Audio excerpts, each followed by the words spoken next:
Aici un pic, jucăriile, stai un pic. Ia uite-l o mama aici. Mulți ani trăiască, mulți ani trăiască, la mulți ani.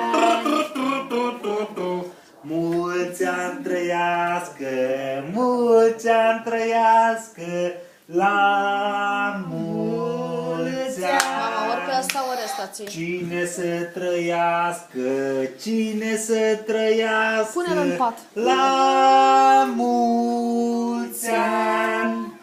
Luca să trăiască, Luca să trăiască, la mulți ani.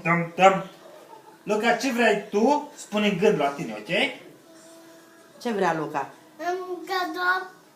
Ok, nu mai spune acum altceva, suflă. Hai, Să stai! crească băiatul mare!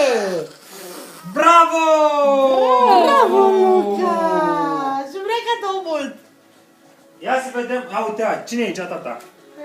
Cine e aici? Treci mai...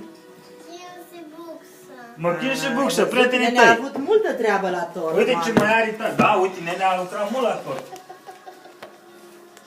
Asta nu pun. Da, mami, și asta e bună. Și dacă îl prinde și pe asta? Aici. Hai să facem acum așa, tati. Uite, așa să facem. Hai să vezi, tu stai acolo. Stai acolo. Ia tortul în brațe. Ține tortul tu. Ține așa tortul frumos. Și tati face așa. 1, 2, poate scap tortul.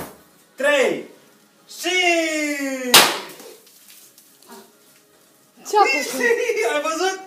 Ai grijă de tort, mami. Ai văzut, tata? Să spune M-a și făcut mami. box! Ce te vezi? Uite ce pe jos, trebuie să faci curățenie. Ce pe jos?